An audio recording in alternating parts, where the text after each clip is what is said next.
What is good? I am.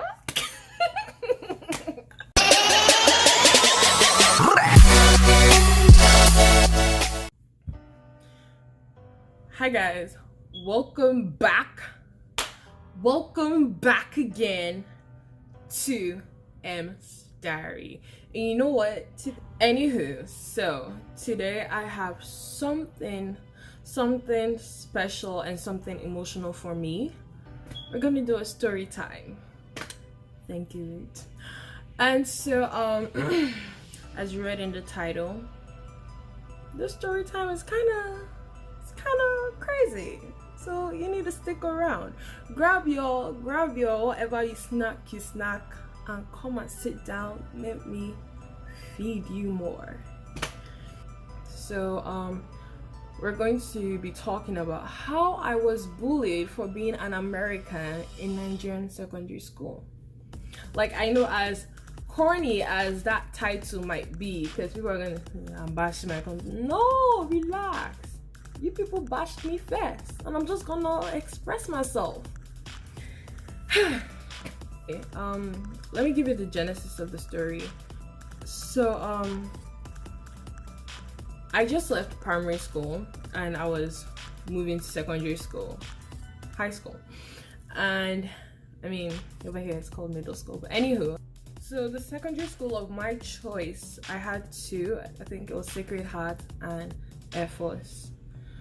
I just never liked the idea of a Catholic school, not gonna lie. But I did like I liked the idea of Air Force because my dad loved the idea. You know, I'm daddy's girl. Like, if I see him smile, I'm smiling, you know. Like, that was how I was really happy, because I don't remember personally choosing, like, where did I know Air Force from, you know. But like, I was happy that my dad was happy. My dad like really wanted me to go there, and why the hell not? I went to Air Force Secondary School, Abwani, Enugu. And when you're about to write the common entrance, that is the exam that you need to take to get into the school, you come to the school and you spend 3 days. You have this whole interview process and you're to sleep in the school, you know. So we go to the school. I'm dropped off, obviously. They check me in.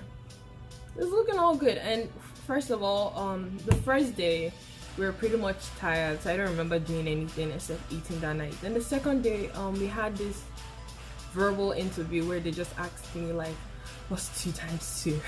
My daddy that beat me. My daddy literally beat maths into my head. So like, trust your girl when it came to math. I was like really fire. And the third day was the main exam. You write math and English. So basically, when you come for the interview, you need some documents like your what's it called, your birth certificate and your primary school transcript. And so I got mine, obviously, and on my birth certificate, in case some of you don't know, I was born in Washington. So on my birth certificate, we had Maryland, Washington, DC. And I'm not gonna lie, you know, being a kid, I think I was like 11, and so like everyone was like really excited. I'm not gonna lie, like everyone, like they felt like I was so different, which I actually wasn't, because I left the States when I was 4. You know, my brothers had it better than me because they started school. They really, like, I was just like a parrot in my mom's house because I kept talking. So they felt like I was special. And I'm not going to lie, I rode that train. Like, I hopped on the train and I rode it. Like, everyone liked me. Everyone liked me. Like, I remember, this is just for people who are trying to get into the school. So everyone liked me, and you know, it was cool. I'm not gonna lie, like, I felt cool. I mean, I've never really been one who's been hated in primary school, but this was like a lot of love. Jesus Christ, like,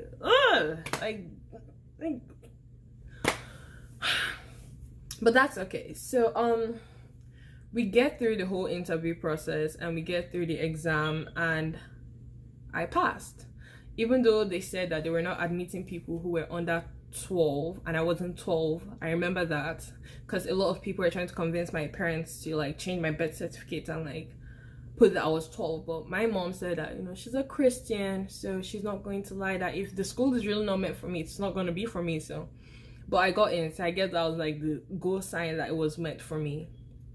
And so we start school.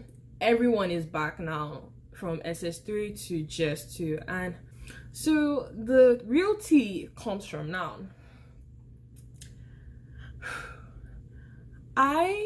The people who were admitted with me, you know, they knew me, and I'm not going to lie, I wasn't really feeling very comfortable in the school.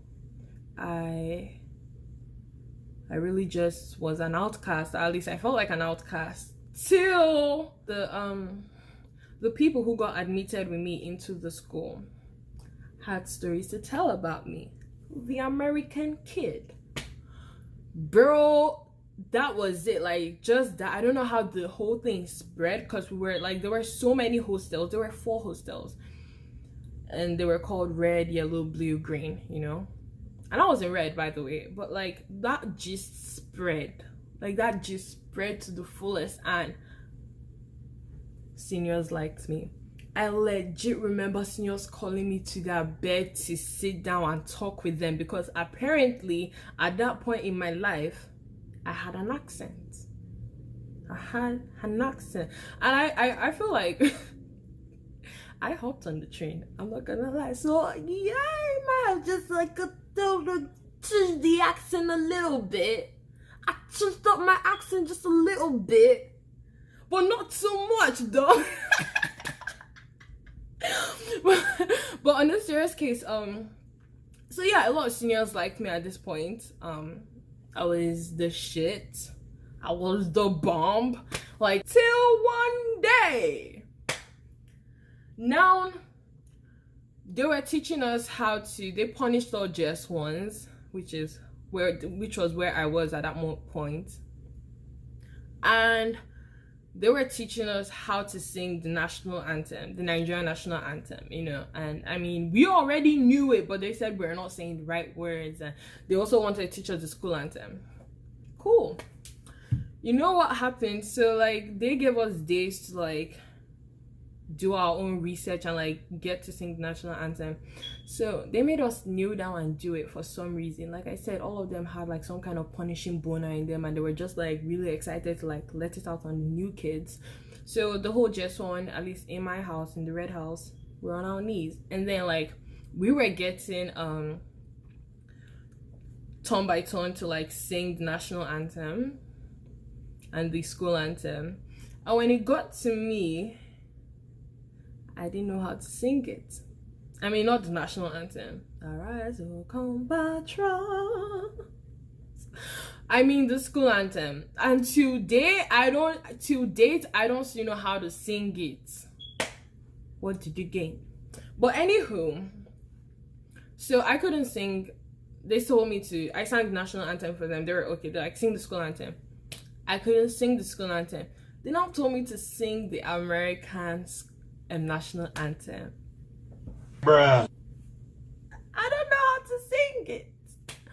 I could not sing it. Bro, I didn't even go to school. Like, I couldn't sing it. Man, I can't sing it now. I can't sing it now. But like, Muna was a liar. I was a liar, because if I could not sing the national anthem, then there was no way in hell I lived here. There was no way in hell I was a citizen. There was no way in hell. Like, I was just like, from that day, I have never been like, I don't remember the words they were saying, but I remember being on my knees and just hearing insults left and right, left and right, left and right. Ooh, at that point it felt so sad, but right now it's cool, you know. Like, it really did teach me a lesson.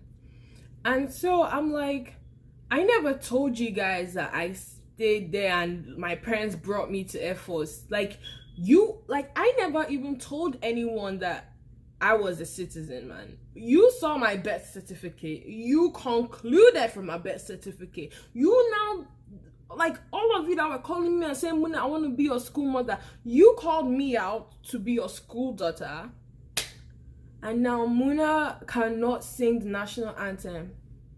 Muna is now a bloody liar.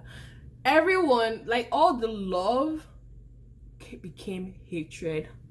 What it was so quick. It was so sad, honestly, and I became a very weird girl. I'm not going to lie. Like, I needed people to now stop talking to me in general, because every time people talk to me, they were either asking me like, how does it, they're either coming like, that American girl that's a lie, oh, how does it feel being a Nigerian, or how does it feel lying out? But like, bro, did I use my mouth and tell her, like, if I give you slap, you would know that the Nigerian in me is greater than the one that is in you. Yeah, right? And so yeah, I became a very weird person. I actually had an imaginary friend because I had no friend in real life. So yeah, I guess I was talking to myself, and that made people even now start calling me crazy. You know, I was now the crazy liar, or the lying crazy woman or girl. And that was, it was painful. I'm not going to lie. It was really, really, it was really what I didn't want. I really just wanted to disappear. Pause on the story. So we're going to like do a whole fast forward to second term, because I didn't spend third term in the school. So second term, somewhere in the middle, I lost my bunkmate, who is supposed to be the nicest senior. I lost her bucket handle. This was my favorite story at some point, so I'm sure I've said this part. So I lost the bucket handle, and you know, that day I was so scared that in my mind I actually wanted to commit suicide. Yep, and I probably did it in the dumbest way, but thank God, because so I went to the back of the hostel, and there were like these hibiscus flowers, and I just started chewing on them. Like, I just kept picking them. I just hoped that one of them would like have some sort of poison, or one of them would just like have something I shouldn't be eating and just like kill me. So I said, and then I remember this girl, her name is Jane, because I remember saying Senior Jane, and she saw me and she gave me a dirty slap. Like, it woke me to reality. I'm not even gonna lie. Like, and then she was like, are you stupid? Like, that, why would I, like, she would just make me feel like I was overreacting, you know. And I was. And she said, I know my bunkmate, and she was like, she's going to be very understanding. And I think she goes in and she talks to my bunkmate first, and then calms down, and then I go in. Then my bunkmate is just looking at me like, And you know, I just go to bed, and then I wake up, she wakes me up rather, and then she's like, don't think I don't know that I lost my handle, you better find it by today. And I was so happy. I felt like that was the grace of God, like, for her to not just like kill me right there. Like, she actually gave me a whole day to find it. And I searched and I searched and I searched, and I did not find it. And I think on the second day, she picked up a mop stick and she was hitting my head. Like, she kept hitting me and saying stuff like, I told you to find it, I told you this, I told you that, I told you, like, this girl, you're doing too much, blah blah blah. There's nothing they did not tell me before. So like, yeah. And you know, she went inside, and we didn't talk about, she didn't ask me about her bucket handle again, because obviously it was gone. I don't know who picked it, but it was gone. And that was the beginning of the fainting spells, literally. So at that point in my life, for some reason, it started because we had some sort of sports event and we were all running, and then I fell. I blacked out, I fainted, and I woke up in the sick bay with oxygen marks in my face. That was okay, you know, like happened again and again and again.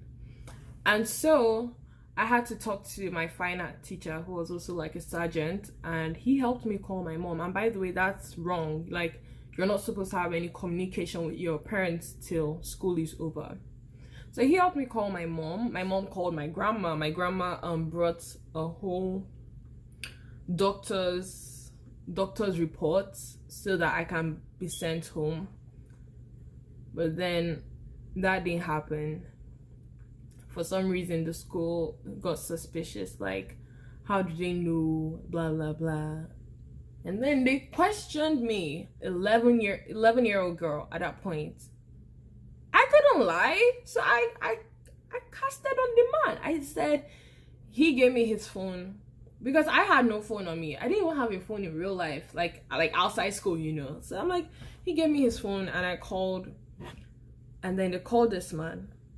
This man denied me in front. Like, this man denied me in front of everyone, in front of the principal. Was the air commander, I forgot what they call him, but in front of the principal of the school. And like, it's okay, it's enough, you have denied me. He now started calling me a liar. Like, why would I use him, this, that, blah blah. It was sad. It was sad.